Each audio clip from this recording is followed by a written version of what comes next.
So with the motorized bicycle finished and working fine, it's been working for quite some time, there was only really one thing left to do with it. In the dark, you couldn't really see where you were going, and people couldn't really see where you were, which is very dangerous, and you'd have to strap yourself a flashlight onto the front and the back to figure out where you were going and how people would see you, and then there's the risk of the batteries draining and you losing it and all kinds of stuff. So, that was a bit of a pain.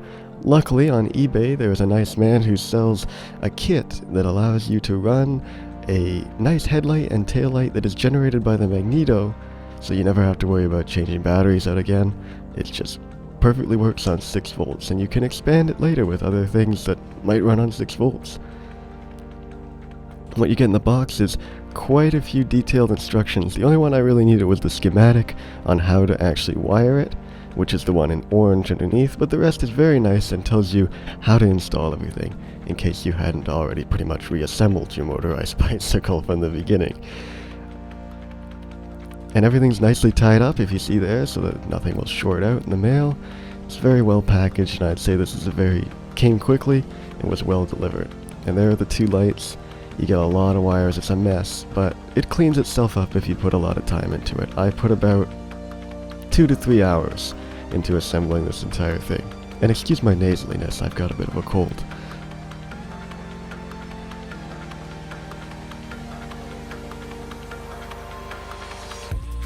So first up, I went ahead and caulked in the battery so that no need of water coming in case, that wheel's gonna flip rain and whatever into it. I don't want anything getting in there, so I just sealed it up.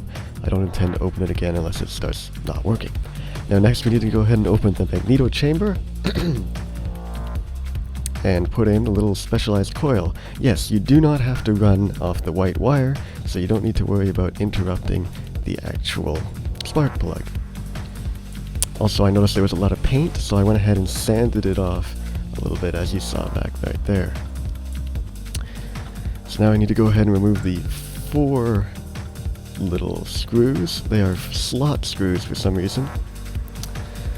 And you'll also have a gasket inside. Make sure you hold onto that gasket. I no longer have it because mine is absolutely crap. So after the end, I usually end up sealing it back up with caulking as well.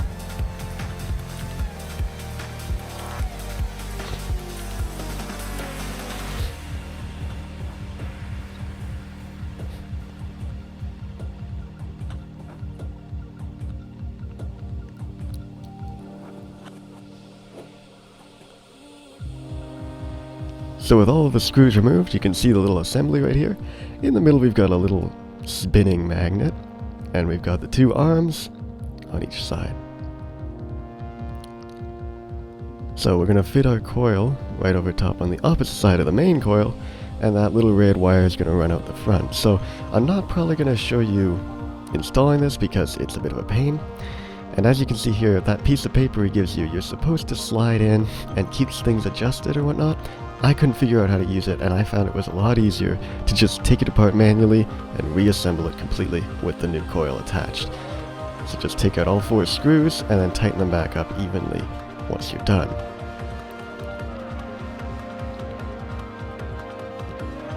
So there we have it. I've reassembled it and fished it through the front, and reassembled and tightened the screws on top. It's fairly simple. This is the most annoying part, and that's why I filmed it specifically. And again, that piece of paper just didn't really work. I couldn't fit it in whatsoever, and I recommend just sort of tightening it up. And once you're done, just let out the clutch and move your bike back and forth, and you should see that that magnet should spin freely. And you're also going to want to make sure you don't have the spark plug in, because you wouldn't be able to actually move it. Alright, so now go ahead and put that little case back on. You should be ready to go.